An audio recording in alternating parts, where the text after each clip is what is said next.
Nggih, Bapak Ibu, monggo nggih. A'udzubillahi minasyaitonirrajim. Bismillahirrahmanirrahim. Assalamualaikum warahmatullahi wabarakatuh. Waalaikumsalam warahmatullahi warahmatullahi wabarakatuh. wabarakatuh. Alhamdulillah wasyukrulillah ala nikmatillah wassalatu wassalamu ala rasulillah Muhammadin wa ala alihi wa sahbihi wa mawalah. La haula wa la quwwata illa billahil aliyyul azim.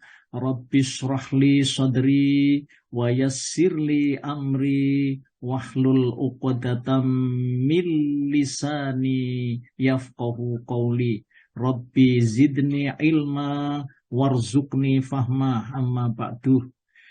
Yang dimuliakan Allah, nggih Bapak-bapak, Ibu-ibu, jamaah yang tetap teguh pendirian, istiqomah pada pagi hari ini untuk bisa mengikuti kajian-kajian ya setiap ba'da subuh. Kemudian yang sangat saya hormati, yang terhormat Bapak Kiai Haji Soekardi beserta seluruh keluarga sebagai pembina daripada pengajian kita ini. Kemudian yang sangat kami muliakan para guru, ustadz-ustadzah, ya para pini sepuh, para alim ulama yang kiranya pada pagi hari ini atas izin Allah untuk bisa mendengar sekurang-kurangnya mengikuti kajian ini yang sangat saya hormati.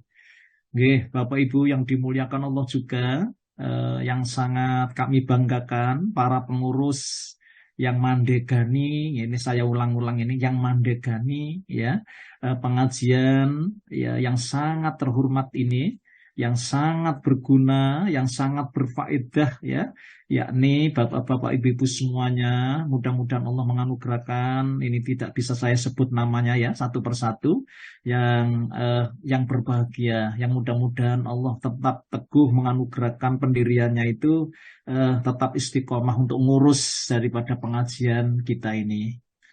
Bapak Ibu yang dimuliakan Allah, sebenarnya waktu saya itu hari Kamis kemarin, karena ini Ustadz Abdullah Wahid itu minta dialihkan ke hari Sabtu, maka dengan hormat ini saya rupanya kebagian dari Sabtu, ini khusus hari ini saja, dan insya Allah mungkin dari hari berikutnya tetap ada di hari Kamis gitu. Mudah-mudahan bapak-bapak ibu-ibu ya tidak mangling gitu ya. Loh ini kok hari Sabtu kok biasanya Ustadz Abdullah Wahid, Ustadz Abdullah Wahid tindakan ya. Jadi itu menuju ke sana, Bima sana, jadi ke Lombok sana, ya, termasuk nih. Nggih, Bapak Ibu yang dimuliakan Allah, saya melanjutkan ini, Bapak Ibu, kisahnya, ya. Jadi sejarah kehidupan Nabi kita Muhammad Shallallahu Alaihi Wasallam dan sejarah kehidupan Nabi kita Muhammad ini memang sangat penting kita kaji, karena ini adalah merupakan landasan kita yang kedua setelah kitab suci Al-Quran. Ya. Jadi kalau kitab suci Al-Quran itu sudah jelas, itu ya, dari Lauhil Mahfud, lalu Allah menginstruksikan kepada malaikat Jibril untuk membawa ya lafaz Al-Quran itu dan maknanya ya, seluruhnya itu kemudian dibawa ke Baitul Izzah. Lalu dari Baitul Izzah itu dibawa atas izin Allah, atas instruksi dari Allah, itu disampaikan kepada Nabi Muhammad SAW. Dan kita orang Muslim sudah yakin, seyakin-yakinnya bahwa kitab suci Al-Quran itu tidak ada perubahan sejak mulai dari Lauhil Mahfud, ya, itu tempat-tempat prasasti, program-program Allah di sana, sampai kepada Nabi Muhammad. Jadi maksud saya, redaksi Quran itu lafaz dan maknanya itu asli, ya, datang dari Allah Subhanahu wa Ta'ala, Jadi malaikat Jibril itu tidak ngerubah dengan kata-kata malaikat Jibril. Ya, kemudian kemudian disampaikan kepada Nabi Muhammad lagi. Jadi malaikat Jibril itu penyampai, Bapak Ibu, bukan ngerubah makna dan kata itu. Kemudian disampaikan kepada Nabi Muhammad. Lah, dari Nabi Muhammad ini disampaikan juga. Jadi Nabi Muhammad itu bukan ngerubah makna dan redaksi daripada Quran itu. Ya, kalau begitu berarti Nabi Muhammad akan dihukum oleh Allah. Bahkan urat nadinya akan diputus oleh Allah. Kalau Nabi Muhammad itu menyampaikan dengan bahasanya sendiri. Jadi inilah yang membedakan antara hadis Nabi dan kitab suci Al-Quran. Saya ulang, kitab suci Al-Quran itu lafaz dan maknanya dari Allah asli sampai hari ini. Kemudian kalau hadis ini dibagi dua. Ada hadis qudsi, ya, maknanya dari Allah, redaksi atau lafadznya dari Nabi. Ya, ngatan, maknanya dari Allah, redaksinya dari Nabi. Itu namanya hadis qudsi. Sedangkan, ini Bapak Ibu, hadis Nabawi ini, itu makna dan lafadznya atau redaksinya dari Nabi. Ya, ngatan. Jadi hadis itu juga dibagi dua, tadi sudah saya sampaikan, qudsi dan nabawi. Nah, makanya ini ulama-ulama ulumul hadis, para peneliti hadis itu membagi istilah itu seperti itu supaya apa? Lebih sederhana bisa dipaham oleh kita ini. Jadi beda nggih Quran sama hadis. Nah, Bapak Ibu, nggih. Oleh karena itu, nggih, karena pentingnya sepak terjang Nabi kita Muhammad Shallallahu Alaihi Wasallam ini, lalu kemudian kita ini ingin ngaji, ingin mengetahui ya sejauh mana ya perjalanan Nabi kita Muhammad Shallallahu Alaihi Wasallam ketika Nabi Muhammad itu sejak mulai dilahirkan, nanti Bapak Ibu, sampai Nabi Muhammad itu diutus menjadi seorang Nabi dan Rasul.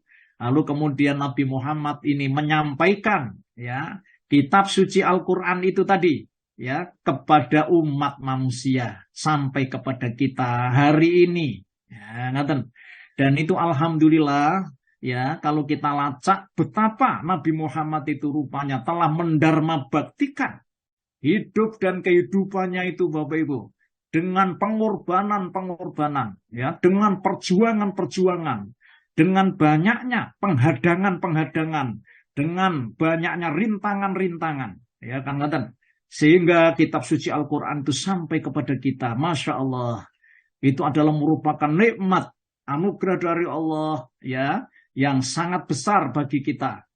Kalau seandainya Quran itu tidak sampai pada diri kita hari ini, Masya Allah, maka nuwun sewu saja. Maka kita pasti tidak akan dapat petunjuk yang benar hidup dan kehidupan kita ini. Ya, mulai dari alam dunia ini, start ya. Karena ini adalah merupakan penilaian dari Allah. Sejak mulai kita baligh, akil baligh, itu baru kemudian pena Allah itu akan mencatat hidup dan kehidupan kita ini. Sampai nanti kita hidup di alam kubur. Bahkan di alam kubur itu, panjenengan masih bisa tambah ilmu ini Pak, amal solehnya. Di alam kubur itu seiso tambah amal solehnya. Juga asik tambah juga kejahatannya. Dosa-dosanya juga tambah.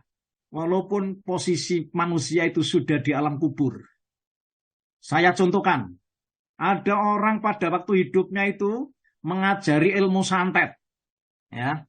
Lalu kemudian diajarkan kepada muridnya.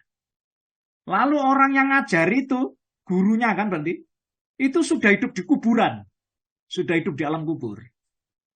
Lalu muridnya nyantet, maka gurunya tetap akan mendapatkan dosa-dosa.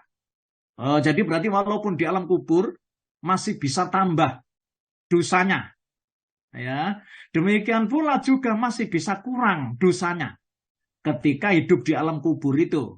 Misalnya contoh, anaknya itu mendoakan, Rabbi firli wali walidayya warhamhuma kama rabbayani shaghira. Misalnya Bapak Ibu, anaknya ngomong gitu.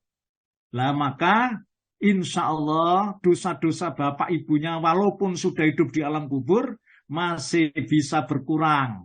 Nah, dikurangi sama Allah, terkikis gitu karena anak solehnya tadi.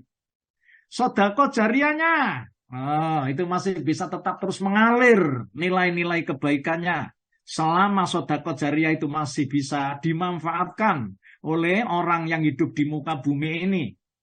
Misalnya contoh panjenengan sedekah jariah di masjid, masjidnya masih dipakai sholat, maka selama masjid itu masih ada dan masih dipakai sholat, maka orang yang sedekah jariah walaupun sudah hidup di alam kubur masih tetap dapat mendapatkan tambahan kebaikan. Subhanallah. Begitu Bapak Ibu, itu keyakinan kita orang muslim itu ngoten, keyakinan orang muslim itu ya. Jadi beda mungkin dengan kawan kita yang beragama Nasrani. Walaupun dosa besar itu sudah ditebus oleh Tuhan Yesus. Ngoten. Katanya orang Nasrani, itulah keberuntungan orang Kristen. Jadi walaupun dosanya setumpuk gunung, ya, seluas lautan, ngoten, wah itu dosa gede, dosa besar, ya, berulang-ulang dosa besar, zina terus, bunuh orang terus, judi terus, minuman keras terus, gak apa-apa, katanya orang Kristen. Jadi masih tetap di situ akan ditebus oleh Tuhan Yesus. Monggo, silakan. Panjenengan mau masuk Kristen, monggo. Itu sak kerso. Itu untungnya orang Kristen, monggo. Itu keyakinan kita dan itu kita hormati. Silakan orang yang punya keyakinan begitu, Nah, tapi kita sebagai orang Muslim tidak begitu. Ya, tidak begitu. Jadi orang Muslim, ya, itu bagi orang-orang yang pernah mengajak baik, maka orang itu masih tetap akan mendapat nilai kebaikan. Bagi orang-orang yang pernah juga mengajak keburukan, maka tetap dia akan mewarisi daripada ajakannya itu. Begitu Bapak Ibu yang dimuliakan Allah Subhanahu wa Ta'ala. Baik, saya lanjutkan. Ini pentingnya kita belajar sepak terjang kehidupan, hidup dan kehidupan Nabi kita Muhammad Shallallahu Alaihi Wasallam. Bapak Ibu, kita masuk materi singkat, mawon. Mudah-mudahan tidak terlalu panjang. Ini saya melanjutkan tema ya yang pada pekan yang lalu. Dan sekarang saya ingin melanjutkan tema ini. Bagian 2. Maksud saya gini, berpalingnya kaum Quraisy, itu maksudnya itu berpalingnya orang-orang kafir Quraisy. Maksudnya itu untuk membunuh Nabi Muhammad. Nah, kemudian berubah. Ini berpaling, jadi nggak jadi membunuh. Lalu kemudian itu menjadi pemboikotan, embargo. Nah, kemudian keganasan mereka setelah Abu Thalib pamannya dan Siti Khadijah istrinya itu wafat, Bapak Ibu. Jadi mereka semakin menjadi-jadi, ya, semakin ganas, ya, semakin gencar, gitu.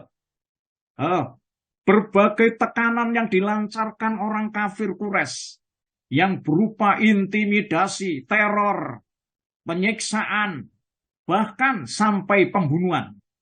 Peristiwa ini terjadi pada pertengahan atau akhir tahun keempat dari kenabian. Jadi Nabi Muhammad itu 4 tahun, akhir tahun keempat itu setelah diutus jadi Nabi ini loh Bapak Ibu. Terutama diarahkan kepada orang-orang yang lemah. Ya, jadi orang-orang yang punya kasta rendah, yang ekonominya lemah, bahkan budak-budak yang ikut Nabi Muhammad itu tetap terus dibantai Bapak Ibu, disakiti. Ini mereka rupanya sudah ganas gitu, ya, hari demi hari begitu, ya, pekan demi pekan, bahkan bulan demi bulan. Jadi mereka semakin keras, ya, dirasakan hingga pertengahan tahun kelima. Hasilnya 5 ini di tahun kenabian. Ketika Nabi Muhammad diutus jadi Nabi ini start, ya, sampai pertengahan tahun kelima. Ngerti Bapak Ibu? Sehingga wilayah Mekah itu terasa sempit bagi orang-orang yang beragama Islam ini. Bagi orang-orang Muslim maksudnya, yang lemah terutama.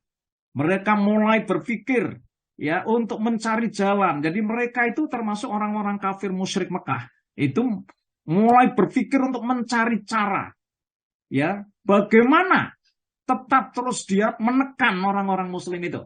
Tetapi orang-orang yang beragama Islam juga terbetik dalam hati dan pikirannya itu bagi untuk mencari jalan keluar bagaimana ya gangguan-gangguan ini ya akan diakhiri. Begitu Bapak Ibu. Langkah bijaksana yang diambil Rasulullah pada waktu itu dalam menghadapi berbagai tekanan ini Bapak Ibu, beliau itu sampai melarang orang-orang Muslim ya pengikut Nabi ini yang lemah ini menampakkan keislamannya. Jadi sampai Nabi Muhammad itu menginstruksikan begitu ya. Jadi untuk menampakkan keislamannya baik berupa perkataan maupun perbuatan. Namun langkah ini kurang begitu berpengaruh. Kian hari bertambah keras. Akibatnya situasi gerak dakwah beliau itu semakin bertambah sempit Bapak Ibu. Bahkan seakan itu terjepit. Pintu-pintu dakwah sudah tertutup. Seakan-akan begitu. Masya Allah. Ngeten nggih Bapak Ibu? Ngeten loh maksudnya. Niki panjenengan kan kedang ngambil hikmah ini. Jadi betapa Nabi Muhammad dan orang-orang yang pada saat itu yang sudah masuk Islam mengikuti Nabi. Masya Allah Bapak Ibu. Jadi betapa parahnya, betapa pedihnya. Dan mereka rupanya sangat sadis, ya, tega menyiksa mereka. Bahkan menindih batu, ya, kemudian mengikat, ini Bapak Ibu, rambutnya diikat itu. Lalu diseret begitu, atau dengan kuda. Lalu kemudian ada yang kakinya itu diikat Bapak Ibu, dengan kencang. Lalu kemudian diseret, Masya Allah, Subhanallah. Begitu Bapak Ibu agama Islam ini sejak mulai Nabi Muhammad waktu itu. Jadi betapa syukurnya kita sebagai orang Muslim. Sampai pada hari ini kita rupanya masih bisa menikmati kitab suci Al-Quran itu. Masih bisa kita baca kitab suci Al-Quran itu. Ya Allah, kalau Nabi Muhammad pada saat itu benar-benar ditangkap oleh mereka, ya, lalu kemudian dibunuh oleh mereka, maka naudzubillah min dzalik, maka Quran itu pasti tidak akan sampai hari ini. Bapak Ibu yang dimuliakan Allah, dalam keadaan demikian ini, Allah menginstruksikan adanya perintah hijrah, kan gitu Bapak Ibu ya, yang menyatakan bahwa bumi Allah ini luas Muhammad. Bumi Allah ini adalah lebar Muhammad, tidak sempit Muhammad. Monggo, ini isyarah namanya hijrah ini itu diturunkan oleh Allah di dalam surah yang ke-39. Monggo, ini Bu Haji Dwi, surah 39 ayat yang ke-10. Bu Wati siap Ustaz, Bu Wati sudah siap tadi sudah Bu Wati, monggo. Siap Ustaz. Surah 39 Bu, Az-Zumar ayat 10. Ayat 10. Saya bacakan ya. Ya, saya bacakan Bu Haji, saya bacakan ya. A'udzu billahi minasyaitonir rajim. Ngoten nggih. Qul ya ibadilladzina amanu taqu rabbakum lilladzina ahsanu fi hadhihi dunya hasanah wa ardullahi wasi'ah innama yuwaffas sabiruna ajrahum bighairi hisab. Monggo Bu Haji. Iya Ustaz. Bismillahirrahmanirrahim. Katakanlah Muhammad, wahai hamba-hambaku yang beriman, bertakwalah kepada Tuhanmu. Bagi orang-orang yang berbuat baik di dunia ini akan memperoleh kebaikan. Dan bumi Allah itu luas. Hanya orang-orang yang bersabarlah yang disempurnakan pahalanya tanpa batas. Masya Allah. Hanya orang-orang yang bersabarlah akan disempurnakan pahalanya tanpa batas. Subhanallah. Ini adalah merupakan instruksi dari Allah sekaligus meyakinkan kepada Nabi Muhammad, menambah kemantapan Rasulullah Shallallahu Alaihi Wasallam untuk memerintahkan kepada kaum muslimin, Bapak Ibu, agar melakukan hijrah demi keselamatan, demi juga keamanan dan juga perlindungan atas izin Allah. Bapak Ibu, maka pada bulan Rajab. Maaf Pak Ustadz, saya Halo? tadi ketinggalan. Itu tadi ayat berapa? Surat Surat berapa ayat berapa? 39 ayat 10. Surat 39 Ya. ayat 10. Ya, matur Ya. nuwun, matur nuwun. Sami-sami, leres. Pantun nggih, saya lanjutkan. Maka pada bulan Rajab, ya ini Rajab ini, tahun kelima dari nubuah, maksudnya tahun kelima dari kenabian, bertepatan dengan tahun 615 Masehi. Maka berangkatlah sekelompok sahabat itu hijrah ke Habasyah. Bapak Ibu itu ya, terdiri dari 12 orang laki-laki dan 4 orang wanita demi menghindari fitnah titik. Jadi ada 12 orang laki-laki dan 4 ini termasuk tahap pertama ya. Hijrah ini ke Habasyah yang kemarin juga sudah saya sampaikan sebenarnya ya, demi menghindari fitnah dan lari menuju Allah dengan membawa agama mereka. Setelah kurang lebih 3 bulan tinggal di Habasyah, sampailah kepada mereka berita. Nah, ini Bapak Ibu, bahwa orang-orang musyrik Quraisy itu telah memeluk Islam. Begitu mendengar itu dari Habasyah, dari Afrika ini. Juga mendengar ya kabar bahwa paman Rasulullah yang namanya Hamzah bin Abdul Muthalib masuk Islam. Juga disusul oleh Umar bin Khattab masuk Islam. Ya, diikuti sejumlah orang-orang Quraisy. Sehingga suasana kota Mekah dikabarkan lebih lunak. Mendengar kabar tersebut, kaum muslimin merasa sangat senang dan gembira. Oleh karenanya, kebanyakan mereka ya segera kembali ke Mekah. Begitu sampai di Mekah, Masya Allah, mereka baru melihat langsung bagaimana kondisi Mekah yang sebenarnya. Ternyata, ngatakan Bapak Ibu, keislaman orang-orang kafir Quraisy itu hanya rekayasa kebohongan. Ya, jadi cuman berita itu berita bohong yang direncanakan orang-orang kafir Quraisy. Maksudnya berita bohong ini agar mereka Bapak Ibu kembali pulang gitu, maksudnya gitu. Jadi ada berita hoax gitu dulu, pada waktu zaman itu sudah ada hoax gitu ya. Gitu. Nah, akhirnya mudah mereka itu sebagian besar balik ke Mekah. Akan tetapi ternyata bohong. Akhirnya Rasulullah menginstruksikan agar umat Islam segera kembali lagi ya ke Habasyah. Bapak Ibu, gelombang pengungsian periode kedua ini terjadi itu dengan jumlah lebih besar. Rombongan yang hijrah terdiri dari ini semuanya itu 116 orang, laki-laki dan perempuan. Dalam rombongan tersebut dipimpin oleh Ja'far bin Abi Thalib.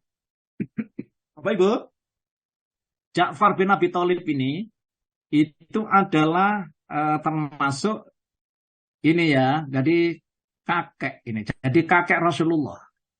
Karena Ja'far ini saudaranya Abdul Muthalib. Jadi ada yang mengatakan bahwa Ja'far itu anaknya Abdul Muthalib. Jadi berarti kalau anaknya berarti Ja'far ini adalah sepupu Nabi Muhammad Shallallahu Alaihi Wasallam. Nanti ya, seperti itu. Jadi ikut juga sahabat Ammar bin Yasir.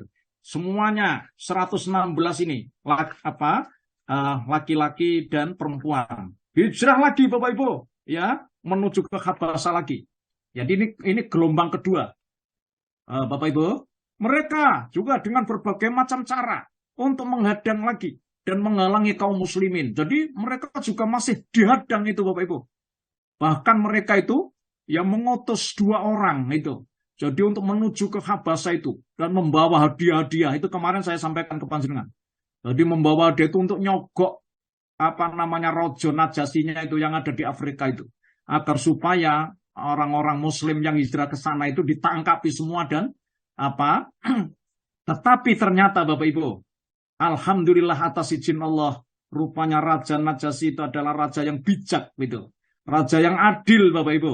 Jadi tidak semudah itu rupanya. Ya, anggapan mereka bahwa mereka itu diusir itu dari Afrika atau ini Habasyah ini. Yang sekarang Habasya itu kan Ethiopia itu. Ya. Bapak Ibu yang dianugerahi Gusti Allah, ya curahan rahmat. Jadi Raja Najasyi itu memberikan kebebasan ternyata untuk kaum muslimin mengembangkan pola keagamaan mereka di sana. Ya, ia juga tidak pernah memaksa-maksa kaum muslim untuk memeluk agama Kristen. Padahal Raja Najasyi itu agamanya Kristen.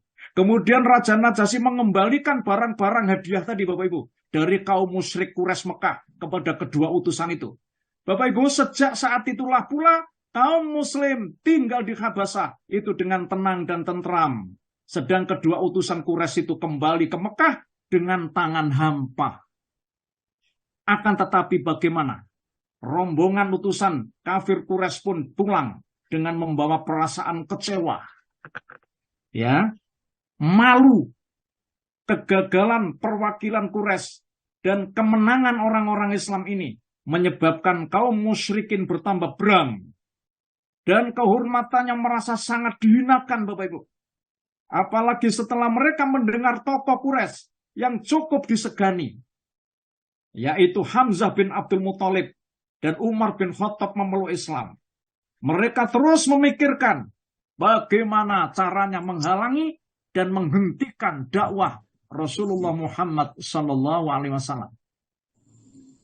Akibat kemarahan yang meluap-luap ini, maka para pemuka Quraisy mengadakan perundingan. Jadi mengadakan perundingan ini. Istilahnya kalau gitu itu musyawarah rapat gitu. Tapi rapatnya itu rapat untuk membuat makar Bapak Ibu ya. Nah, ini rapatnya ini menurut ulama sejarah itu diadakan ada dalam satu kampung namanya Bani Kinanah. Ada suatu perkampungan namanya Bani Kinanah Bapak Ibu. Jadi Bani Kinanah ini suatu nama kabilah besar sih sebenarnya, yaitu bangsa Arab yang banyak menetap di Hijaz, jadi dan di Tihamah, ya ini di wilayah Barat Arab pada waktu itu, untuk mengambil kesepakatan. Jadi perundingan ini untuk mengambil kesepakatan yang tujuan utamanya merencanakan makar yang sangat jahat dan mengerikan. Apa itu Bapak Ibu? Menangkap hidup atau mati Muhammad Rasulullah Shallallahu Alaihi Wasallam. Masya Allah. Bapak Ibu disebutkan dalam beberapa sanad dari Musa bin Uqbah, sanad juga dari Ibnu Ishaq, juga dari yang lainnya, bahwa ya orang-orang kafir Quraisy itu membuat kesepakatan bersama untuk membunuh Rasulullah Muhammad Shallallahu Alaihi Wasallam. Kesepakatan dan keputusan ini juga disampaikan kepada Bani Hashim dan Bani Abdul Muthalib. Ini Bapak Ibu yang butuh kita ketahui, ya, itu Bani Hashim itu tadi Hashim itu ayahnya Abdul Muthalib. Lalu Hashim itu Bapak Ibu anaknya Abdul Manaf. Nah, jadi saya ulang, Hashim itu ayahnya Abdul Muthalib. Sedang ayahnya Hashim namanya Abdul Manaf, itu kalau panjenengan bersandi di silsilah Rasulullah ya. Kemudian Abdul Muthalib ini Bapak Ibu, ya saya sebut punya anak ya, banyak anaknya. Bahkan itu sampai berapa ini banyak ya kalau kita lihat itu. Satu misalnya dari Ibu Nutailah binti Janab itu punya anak Al-Abbas. Anak dua, Abbas sama Diror. Ini dari Ibu Nutailah. Kemudian dari Ibu Halah, ya, Ibu Halah binti Wuhaib itu punya anak Hamzah, ya. Kemudian lagi punya anak Al-Muqawwim, kemudian Al-Khoidak, ya, yang asli namanya itu Naufal. Kemudian punya anak namanya Sofiyah. Jadi ini anaknya Abdul Muthalib dari istri Halah, ya. Kemudian Abdul Muthalib juga dari istri Fatimah binti Amr itu punya anak Abdullah, ayah Nabi Muhammad. Kemudian juga punya anak Abu Thalib. Nah, ini Abu Thalib ini dari ibu Fatimah binti Amr. Ya, ini dari Abdul Muthalib Bapak Ibu, ayahnya, ya. Kemudian juga ada namanya Az-Zubair, anaknya. Ada lagi namanya Ummu Hakim. Ada lagi namanya Atikah. Ini saudaranya Abdullah, ayah Nabi Muhammad itu. ada lagi namanya Umaymah, ada lagi namanya Arwa, kemudian ada lagi namanya Al-Baroh. Jadi dari Ibu Fatimah binti Amr, Abdul Muthalib itu punya anak 8. Dari Ibu Fatimah binti Amr. Dari Ibu Halah tadi punya anak 4. Tadi yang sudah saya sebut. Termasuk Sayyidina Hamzah itu. Ya. Nah, kemudian Abdul Muthalib dari Ibu Saroh binti Jundub. Dari Ibu Samroh binti Jundub. Itu punya anak Al-Haris. Nah, kemudian dari Ibu Lubna, ya, bintu Hajar punya anak Abu Lahab. Jadi Abu Lahab itu dari Ibu Lubna bintu Hajar. Tetapi ini seayah Bapak Ibu, beda ibu. Nah, dan ini kalau kita lacak kan, lah Bapak Ibu yang dimuliakan Allah Subhanahu wa taala. Jadi rapat ini merencanakan untuk menangkap Nabi Muhammad hidup atau mati. Masya Allah.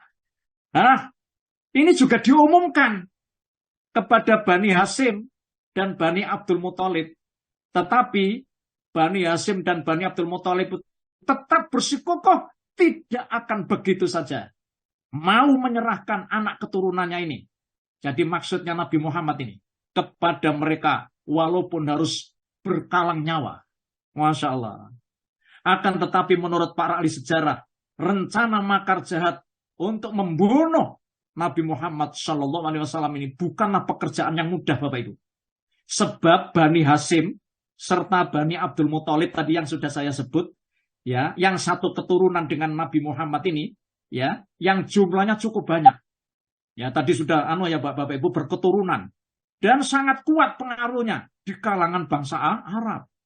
Sungguh pun banyak yang belum memeluk Islam, walaupun banyak yang masih belum masuk Islam, namun sudah pasti mereka tidak akan berdiam diri jika salah seorang dari kalangan keturunan mereka, maksudnya Nabi Muhammad yang mau jadi pembunuhan itu, ya, itu akan dibunuh. Jadi mereka tidak akan tinggal diam. Mereka sadar Bapak Ibu, jika darah Muhammad tumpah karena ulah mereka, maka Mekah pasti akan banjir darah manusia. Bahkan bisa membinasakan mereka semua. Oleh karena itu mereka menyadari hal ini. Kaum Quraisy mengadakan pertimbangan dengan matang. Mereka rupanya beralih, lah ini Bapak Ibu, kepada bentuk kedoliman lain. Dengan tidak semata-mata membunuh Muhammad, tetapi dengan cara tipu daya lain. Yang sebenarnya targetnya itu sama. Biar Nabi Muhammad mati. Cuma beda formula. Jadi berbalik, kesepakatan untuk menangkap semata-mata untuk membunuh Nabi Muhammad itu berbalik Bapak Ibu. Ngaten ya. Berubah jadi apa? Itu berubah jadi bentuk ya kedoliman lain. Dengan pertimbangan kecerdasan pikiran jahatnya, akhirnya kaum Quraisy itu mengurungkan niat ya untuk membunuh Nabi Muhammad. Namun mereka sepakat memilih haluan yang tujuannya untuk menghinakan dan mengucilkan Bani Hasyim dan Bani Muthalib tadi Bapak Ibu.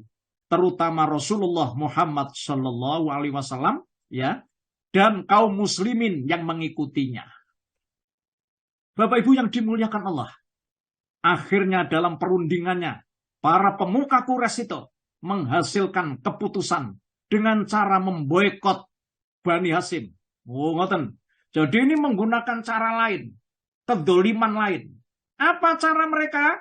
Mengembargo ya Bani Hasyim dan Bani Muthalib Bapak Ibu. Masya Allah. Apa isi keputusan pemboikotannya itu? Isi keputusan itu menyatakan bahwa orang-orang Quraisy dilarang keras bergaul dengan Bani Hasyim ataupun sebaliknya. Dilarang mengadakan transaksi dagang ya dengan mereka, dengan maksudnya dengan keturunan Bani Hasyim dan Bani Muthalib ini. Dan berbicara dengan mereka tidak boleh, dilarang. Bahkan tidak boleh berkunjung ke rumah-rumah mereka. Dilarang mengadakan akad nikah dengan semua keturunannya. Keputusan ini akan tetap terus berlaku selama Bani Hasyim dan Bani Abdul Muthalib tetap bersikukuh tidak mau menyerahkan Muhammad Shallallahu Alaihi Wasallam untuk dijadikan kurban pembunuhan. Masya Allah. Bapak Ibu yang dimuliakan Allah, keputusan itu tidak hanya berupa kata-kata, bahkan mereka membuat sebuah maklumat tertulis. Masya Allah. Membuat maklumat tertulis, Bapak Ibu. Ya, ini menurut Ibnul Qayyim Al-Jauziyah, ya, pendapatnya yang masyhur bahwa orang yang membuat dan menuangkan tulisan perjanjian itu dipelopori oleh seorang yang namanya Baghid bin Amir bin Hasyim. Jadi termasuk juga keturunannya. Ya, Rasulullah berdoa untuk kemalangannya hingga tangannya menjadi lumpuh, Bapak Ibu. Jadi rupanya Baghid bin Amir bin Hasyim ini tangannya lumpuh karena Nabi Muhammad mendoakan pada waktu itu. Bapak Ibu, maklumat yang ditandatangani oleh setiap pemuka Quraisy itu, ya, akhirnya digantung di dinding Ka'bah agar semua orang itu dapat membaca dan mengetahuinya serta mematuhinya. Menurut para ahli sejarah, perjanjian itu selesai disepakati pada awal bulan Muharram. Oh, Bapak Ibu. Jadi ulama sejarah, jadi perjanjian itu disepakati pada awal bulan Muharram, tahun ke-7 dari nubuah. Jadi sudah dapat 7 tahun. Nonton maksudnya. Itu setelah Bapak Ibu ya, setelah rencana untuk membunuh Nabi Muhammad itu gagal, akhirnya kemudian membuat kedoliman baru, mengembargo seluruh keturunannya Bani Hasyim dan Bani Muthalib itu. Masya Allah. Pemboikotan itu benar-benar ketat, Bapak Ibu. Semua cadangan dan bahan makanan sudah habis semuanya. Sementara orang-orang musyrik tidak membiarkan bahan makanan yang masuk ke Mekah itu atau barang yang hendak dijual, melainkan mereka langsung memborong semuanya. Hingga keadaan Bani Hasyim dan Bani Muthalib ini benar-benar mengenaskan dan kelaparan. Pemboikotan itu berjalan selama 3 tahun. Hingga tahun ke-10, maka selama itu Rasulullah SAW beserta Bani Hasyim dan Bani Muthalib itu terkurung di sebuah lembah, Syi'ib maksudnya, di sebuah lembah itu, Syi'ib, di kota Mekah. Mereka dijaga ketat, jangan sampai ada salah seorang pun yang keluar dan masuk dari lembah itu. Juga dilarang keras, jual beli dengan kaum Quraisy, bahkan dengan pedagang asing sekalipun. Siapa saja yang melanggar akan dihukum dengan hukuman yang berat dan kejam. Masya Allah. Ini ya, luar biasa. Ya. Ini tujuannya itu cuma ingin membunuh Nabi Muhammad aja, Bapak Ibu. Jadi dengan cara yang dolim seperti ini. Apakah sekarang ini tidak ada? Kan ngerti nggih? Ya, itu kan kita juga bisa mencermati keadaan, Bapak Ibu. Zaman sekarang ini apakah ada juga ada semacam pemboikotan seperti ini? Kan ngerti nggih? Bapak Ibu, pemboikotan ini sudah tentu mengakibatkan Bani Hasyim dan lainnya. Ya termasuk Bani Muthalib itu menderita kesusahan dan kelaparan karena mereka tidak bisa keluar lembah itu untuk mendapatkan keperluan hidup mereka. Dari orang-orang Quraisy maksudnya. Pedagang lain pun tidak berani datang ke tempat mereka. Sebagian kaum wanita itu sedang menyusui anaknya.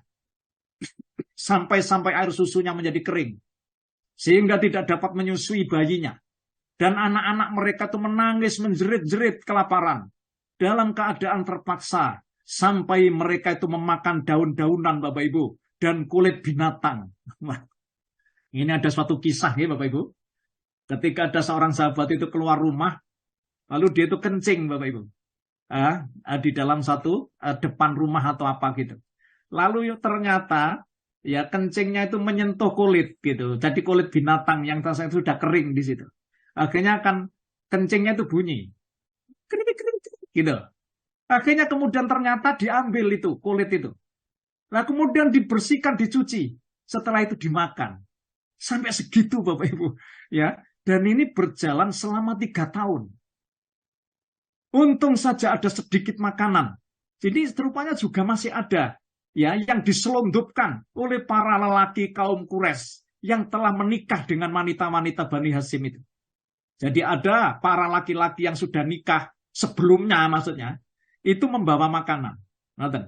Jadi ini diselundupkan juga ya itu juga rahasia, diam-diam. Masalahnya apabila ketahuan, itu dia akan dihukum. Ya, dengan hukuman yang kejam, Bapak Ibu. Sungguh pun penderitaan mereka tidak terbayangkan beratnya, namun bagaimana Rasulullah Muhammad SAW dan para sahabatnya tetap teguh dalam keimanan mereka. Bapak Ibu yang dimuliakan Allah. Jadi walaupun ya embargo ini sudah betul-betul memang mempengaruhi kehidupan bangsa Arab atau masyarakat Arab di Syi'ib itu pada saat itu, tetapi Rasulullah Muhammad SAW dan para sahabatnya tetap teguh ya dalam keimanan mereka. Bapak Ibu, ini diambil hikmahnya bagi kita umat Muslim. Jadi kita menjadi orang-orang yang bersyukur kepada Allah walaupun dengan hormat seandainya sampai kita tuh kepepet dalam bidang masalah ekonomi. Walaupun dengan gubuk penceng rumah kita. Tetapi jangan kita lalu kemudian begitu saja murahnya. Ya, agama ini kita gadaikan dengan supermi. Kita gadaikan dengan benda-benda yang lain atau materi atau pangkat dan jabatan. Ya Allah, kalau kita ingat demikian Bapak Ibu, jadi betapa pengorbanan sahabat-sahabat Rasulullah dalam menjaga keimanannya, keteguh pendiriannya, walaupun dia itu harus jadi orang-orang yang kelaparan sekalipun. Bapak Ibu yang dimuliakan Allah, akhirnya setelah 3 tahun berjalan, keadaan ini tetap berlanjut. Sampai kemudian ini ada sekelompok orang-orang Quraisy ternyata yang tidak setuju dan mereka sangat terganggu dengan pemboikotan ini. Mereka berniat untuk mengambil dan menurunkan papan kertas yang tertulis, yang terpampang, yang digantung ada di Ka'bah itu. Masya Allah. Jadi mereka itu begitu. Ulama sejarah mencatat di antara orang-orang yang tidak setuju ini, itu ada dicatat dalam sejarah. Itu ada namanya Hisham bin Amr bin Haris. Ada lagi juga namanya Zuhair bin Abu Umayyah. Ada lagi namanya sahabat Mut'im bin Adi. Dan Zam'ah bin Aswad. Serta Abul Bakhtari bin Hisham bin Haris. Itu dicatat oleh ulama sejarah. Di antara mereka ini masih memiliki hubungan kekeluargaan dengan Bani Hashim dan Bani Muthalib. Orang yang pertama kali lantang berontak untuk membatalkan perjanjian secara terang-terangan adalah orang yang namanya Zuhair bin Umayyah al-Makhzumi. Bapak Ibu, siapa Zuhair ini? Zuhair ini putra Atikah binti Abdul Muthalib. Jadi Abdul Muthalib itu punya putri namanya Atikah. Tadi sudah saya sebut. Dan itu punya anak namanya Zuhair bin Umayyah al-Makhzumi ini. Inilah satu-satunya orang yang lantang berontak untuk membatalkan perjanjian itu secara terang-terangan. Pada saat itu dia mendatangi orang-orang yang berkerumun di sekitar Ka'bah. Seraya berkata kepada mereka, "Wahai penduduk Mekah, apakah kita tetap tinggal diam?" Dan tidak peduli, hanya bersenang-senang makan dan minum perut kenyang. Sedangkan kalian semua mengetahui bahwa keluarga Bani Hashim dan Bani Muthalib kita biarkan ya binasa. Mereka tidak bisa menjual dan membeli apapun untuk kebutuhan hidupnya. Begitu kata Zuhair, Bapak Ibu. Ya, Zuhair bin Umayyah bin al-Makhzumi itu lagi berkata lagi, "Demi Allah," katanya, "aku tidak akan membiarkan mereka sebelum merobek-robek naskah kedoliman itu." Dan ketika dia hendak merobek papan perjanjian digantung di dinding Ka'bah itu, Bapak Ibu, betapa terkejutnya. Tiba-tiba ia mendapati tulisan perjanjian yang tertuang di atas kertas itu telah hilang dimakan rayap. Masya Allah. Jadi hilang dimakan rayap itu menurut sejarah. Kecuali ada lafaz ini Bapak Ibu. Bismika Allahumma. Itu ternyata tidak dimakan rayap itu. Ya, Bismika Allahumma. Dengan asmamu ya Allah. Begitu kan artinya. Dan setiap bagian yang ada kata Allah di situ, itu juga tidak termakan rayap. Nah, Bapak Ibu. Maka sejak saat peristiwa inilah terjadi perlakuan dolim dan kesewenang-wenangan yang dilakukan kaum Quraisy terhadap Bani Hashim dan Bani Muthalib itu. Ya, itu artinya akhirnya setelah itu diturunkan prasasti itu Bapak Ibu, perjanjian tertulis itu, kemudian disobek-sobek yuk oleh Zuhair bin Umayyah ini, ya akhirnya perlakuan itu kesemenang-menangan yang dilakukan kaum Quraisy itu terhadap Bani Hashim dan Bani Muthalib itu telah berakhir Bapak Ibu. Sekaligus dengan sendirinya naskah penetapan perjanjian kedoliman itu dinyatakan sudah tidak berlaku lagi. Para ahli sejarah menyampaikan, walaupun demikian, peristiwa ini sama sekali tidak mempengaruhi kepribadian Nabi Muhammad SAW dan para sahabatnya untuk tetap istiqomah, ya, berdakwah menyampaikan amanat Allah itu. Bapak Ibu, ngeten, ya. Jadi peristiwa pemboikotan ini itu terjadi di saat juga kaum muslimin itu posisinya juga masih ada di Habasah tadi Bapak Ibu. Ngeten ya. Jadi tadi kan gelombang kedua ke Habasah, ya.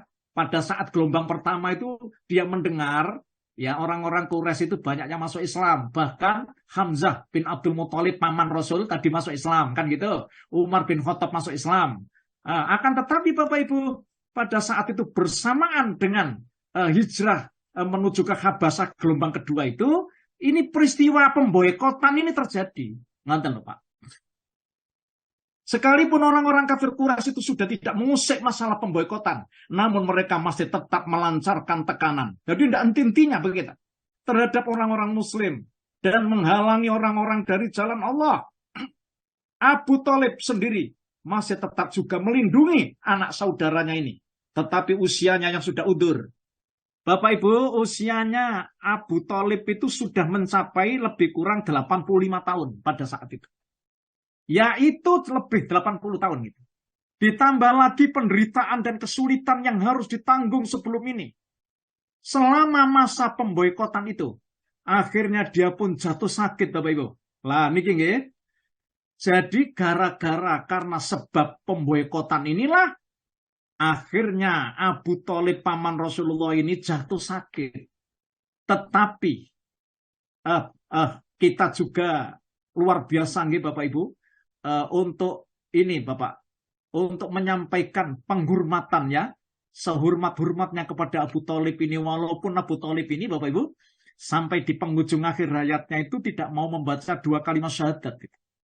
Kan ngoten ya. Selama masa pemboikotan itu akhirnya dia pun jatuh sakit Bapak Ibu. Ya, ulama sejarah namanya Ibnu Ishaq ini ya dalam tarikhnya menuturkan tatkala Abu Thalib sakit, maka orang-orang kafir Quraisy itu merasa khawatir. Dengan keadaan Abu Thalib ini. Mereka berkata, ini dalam sejarah ya di Rohiqil Maktum yang saya Bapak Ibu yang saya ketahui, bagaimana mereka mengatakan? Kita khawatir jika orang tua ini meninggal, lalu bangsa Arab mencela kita. Oh, ngoten. Ini maksudnya gini. Karena keturunan Abu Thalib ini, Bapak Ibu, ya keturunan Hashim ini orang-orang yang disegani memang ada di Mekah itu. Seakan ya mereka itu hormat itu kepadanya.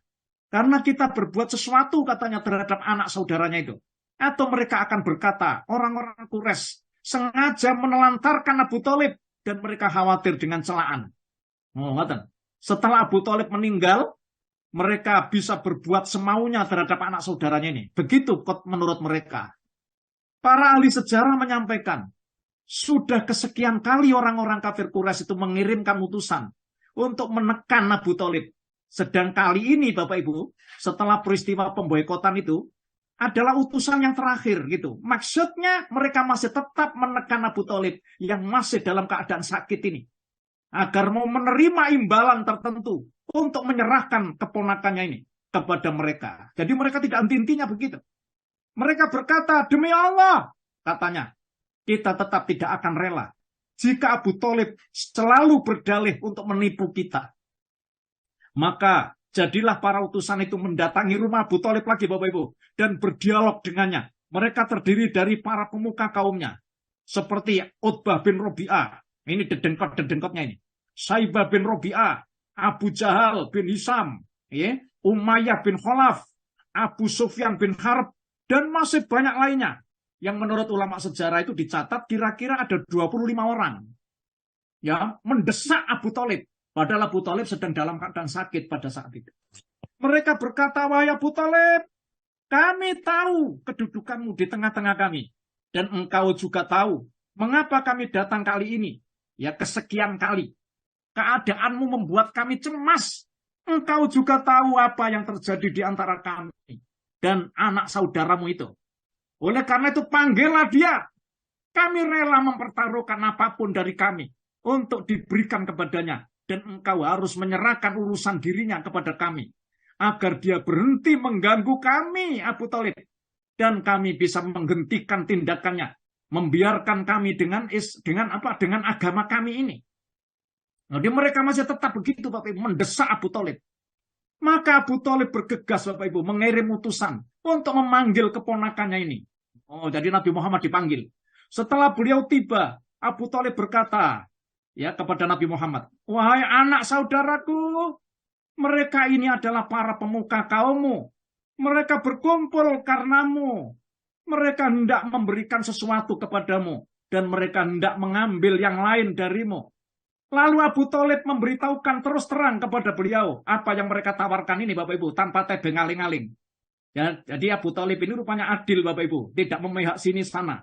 Ya, beliau bersabda, Rasulullah waktu itu ngomong kepada Abu Thalib, wahai paman, apakah engkau tidak mau mengajak mereka kepada sesuatu yang lebih baik bagi mereka? Engkau hendak menyuruh apa kepada apa ini Muhammad, maksudmu itu? Engkau hendak menyuruh mereka kepada apa, Muhammad? Tanya Abu Thalib, Bapak Ibu.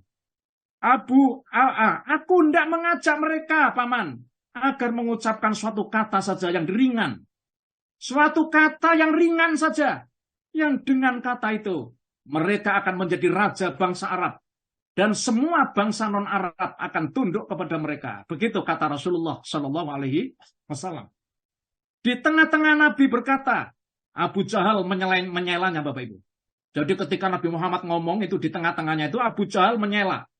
Seraya berkata, apa suatu kata itu Muhammad yang engkau maksudkan itu? Tanya Abu Jahal. Demi bapakmu, kami pun bisa memberikan kepadamu 10 kali lipat apa yang kau inginkan itu. Masya Allah.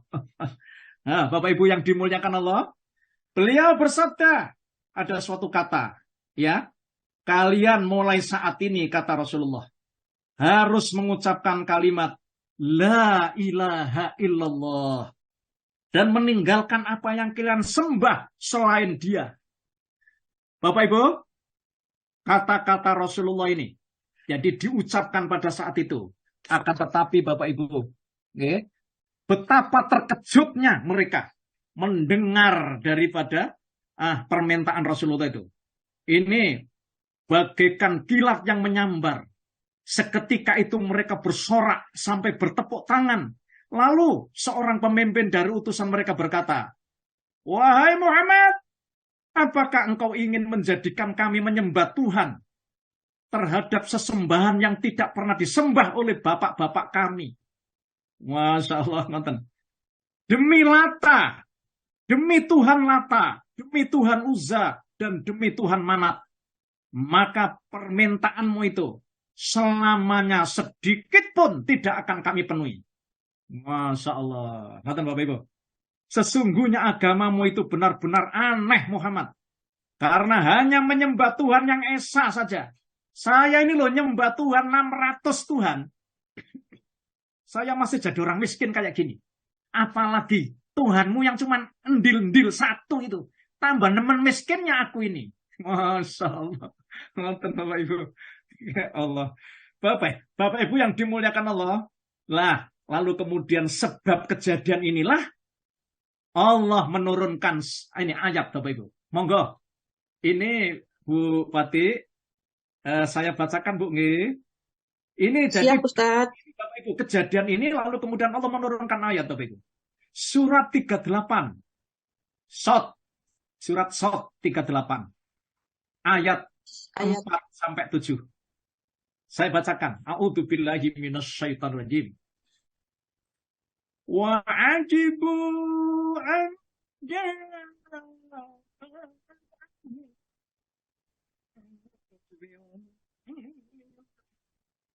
وقال الكافرون ساحر كذاب أجعل الآلهة إلها واحدا إن هذا لشيء عجاب وانطلق الملأ منهم أن امشوا واصبروا على آلهتكم إن هذا لشيء يراد ما سمعنا بهذا في ملة الآخرة إن هذا إلا اختلاف. Babu. Oke. Dan mereka heran karena mereka kedatangan seorang pemberi peringatan, yaitu Rasul dari kalangan mereka. Dan orang-orang kafir berkata, orang ini adalah pesihir yang banyak berdusta. Bu Dwi, nggak kedengeran? Ya, mendut-mendut. Nggak kedengeran, Bu Dwi. Dengar, cuma sinyal biasa. Halo? Halo, dengar. Kedengaran Oh, cuma nggak mendut. jelas. Ya, Mendut. Oh. Halo, Nje. Yang kelima, apakah dia menjadikan Tuhan-Tuhan itu satu Tuhan saja? Sungguh, ini benar-benar sesuatu yang sangat mengherankan. Lalu pergilah pemimpin-pemimpin mereka seraya berkata,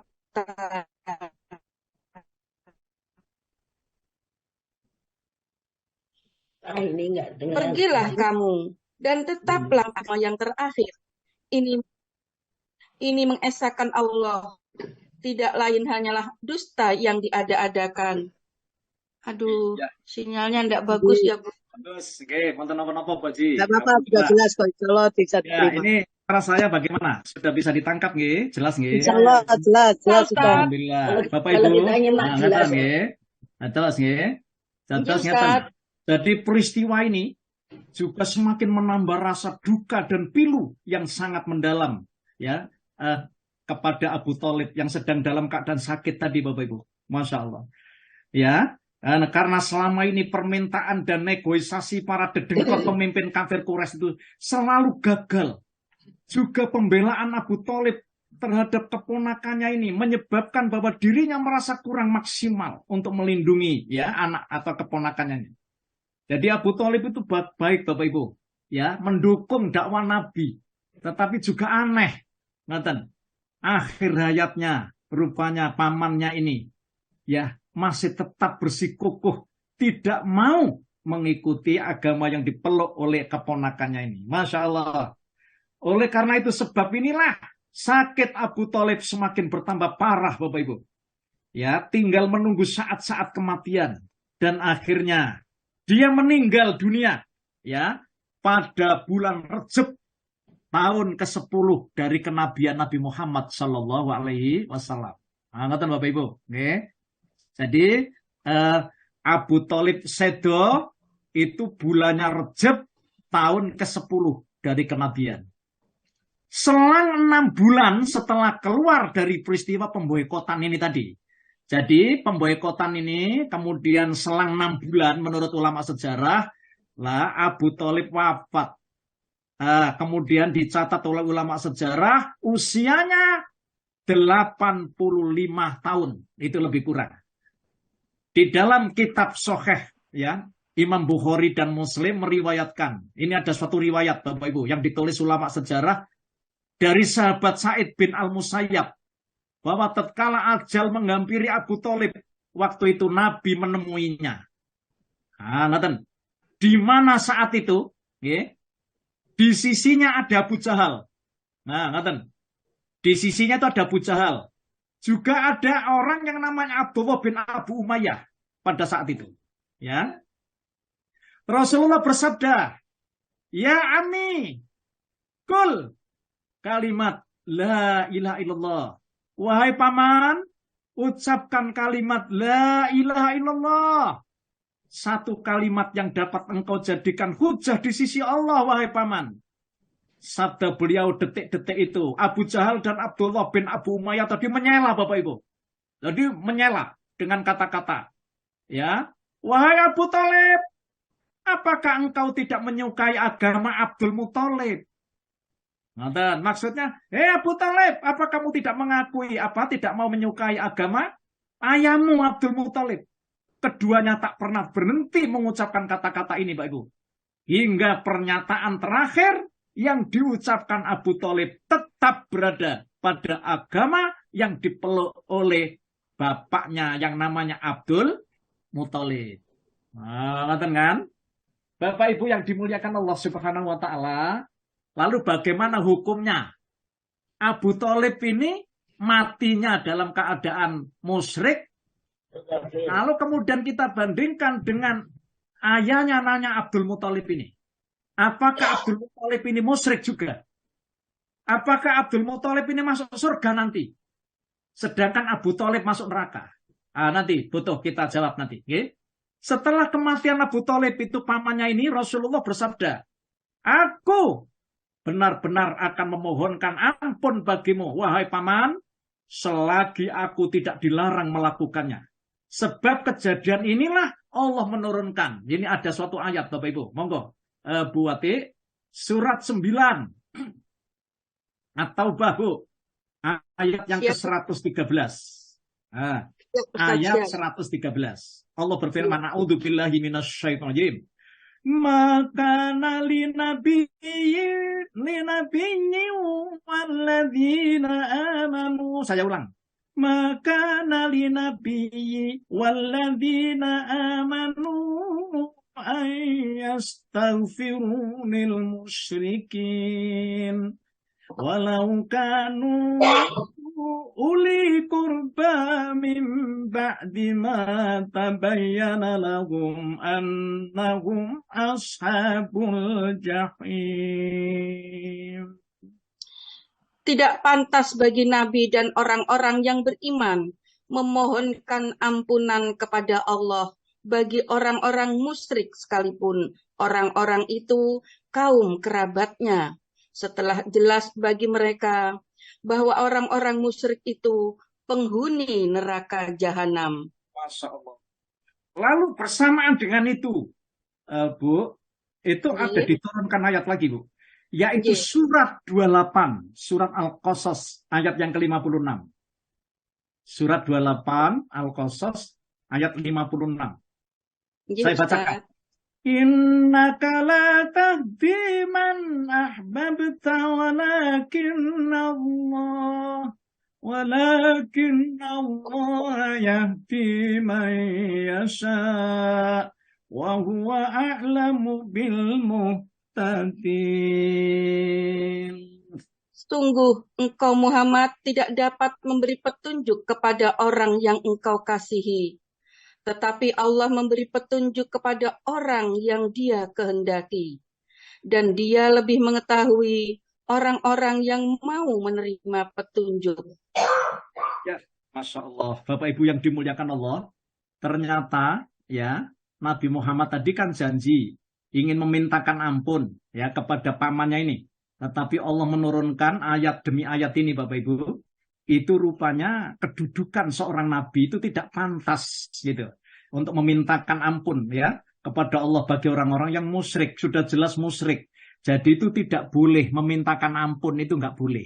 Nah, kemudian juga ayat ini surat Al-Qasas ayat 56 ini memberitahukan kepada kita bahwa tugasmu Muhammad cuma hanya juru penyampai saja, tidak lebih dari itu. Yang menganugerahkan, membuka mata hati orang untuk jadi orang yang beriman itu Allah Muhammad. Jadi kamu tidak bisa Muhammad untuk menjadikan orang itu beriman, ya walaupun kamu itu statusnya seorang nabi dan rasul.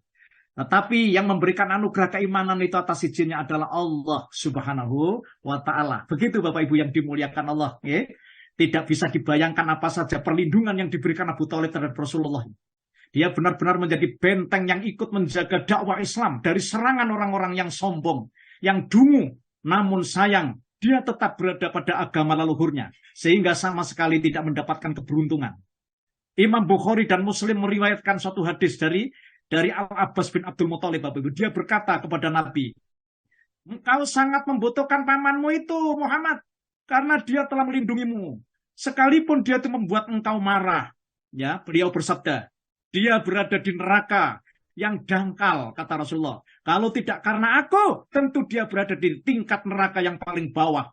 Dari Abu Sa'id Al-Khudri, bahwa dia pernah mendengar Nabi Muhammad bersabda, semoga syafaatku nanti bermanfaat baginya pada hari kiamat nanti, sehingga dia diletakkan di neraka yang dangkal, hanya sebatas tumitnya saja.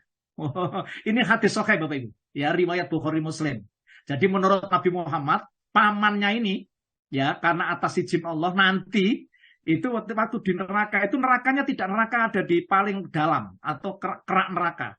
Tapi posisinya itu ada di Bapak Ibu, di atas gitu, maksudnya di dangkal itu, sehingga cuma tumitnya saja yang di situ dibakar. Tetapi menurut hadis Nabi yang lain, walaupun tumitnya itu, tetapi otaknya mendidih Bapak Ibu. Masya Allah. Para ahli sejarah mencatat, kira-kira 2 atau 3 bulan setelah Abu Thalib meninggal dunia ini, kira-kira 2 atau 3 bulan setelah Abu Thalib meninggal dunia, Ummul Mukminin Khadijah Al-Kubra, istri Nabi Muhammad, ikut juga meninggal dunia, wafat Bapak Ibu. Tepatnya pada bulan Ramadan, pada tahun ke-10 dari kenabian, pada usia 65 tahun. Jadi Khadijah sedo Bapak Ibu, nututi. Usianya Khadijah pada saat itu 65 tahun. Sedang Rasulullah pada saat itu usianya masih 50 tahun. Karena jarak antara Nabi Muhammad dengan Khadijah itu 15 tahun. Khadijah termasuk salah satu nikmat yang dianugerahkan Allah kepada Rasulullah. Dia mendampingi beliau selama 1/4 abad, menyayangi beliau di kala resah, melindungi beliau pada saat-saat yang kritis, menolong beliau dalam menyebarkan risalah Islam, mendampingi beliau dalam menjalankan jihad yang berat, rela menyerahkan harta seluruhnya kepada beliau. Rasulullah bersabda tentang dirinya. Ini Rasulullah bersabda, dia beriman kepadaku saat semua orang mengingkariku, membenarkan aku selagi semua orang mendustakan aku, menyerahkan hartanya kepadaku di saat semua orang tidak mau memberikannya. Allah menganugerahiku anak darinya selagi wanita selainnya tidak memberikan anak kepadaku. Masya Allah. Bapak Ibu, 2 peristiwa ini terjadi dalam jangka waktu yang tidak berpaut lama, sehingga menorehkan perasaan duka, ya, dan lara yang mendalam di hati Nabi Muhammad SAW. Ya, belum lagi gangguan dan rintangan yang dilancarkan kaumnya. Karena dengan kematian keduanya, mereka semakin berani, ganas, menyakiti dan mengganggu beliau. Ya, mendung menjadi bertumpuk-tumpuk, sehingga beliau hampir putus asa menghadapi mereka. Bapak Ibu, untuk itu, beliau pergi ke Taif, Bapak Ibu, dengan setitik harapan mereka berkenan menerima dakwah atau minimal itu mau melindungi Nabi ini dan mengulurkan pertolongan dalam menghadapi kaum beliau, sebab beliau tidak lagi melihat seseorang yang bisa memberi perlindungan itu. Jadi Nabi Muhammad ini ya terusik dalam hati dan pikirannya. Rasulullah Bapak Ibu menuju ke Taif, Bapak Ibu. Bapak Ibu yang dimuliakan Allah, bagaimana nanti keadaannya Nabi Muhammad menuju ke Taif ini? Apakah orang-orang Taif ini mau menerima dakwah Nabi? Atau justru sebaliknya, mereka rupanya akan menyakiti Nabi? Tunggu tanggal mainnya. Dan insya Allah akan saya sampaikan pada bagian yang ketiga pada pekan depan. Dan ini tambah rame, insya Allah, kisahnya. Dan nanti Bapak Ibu bagaimana Rasulullah hijrah, nanti akan kita kupas, kita ceritakan bagaimana rupanya pengorbanan Rasulullah untuk mempertahankan imannya dan membawa kitab suci Al-Quran. Aku qouli hadza wa astaghfirullahaladzim. Saya serahkan kepada Pak Ji Harto. Terima kasih Pak Ji.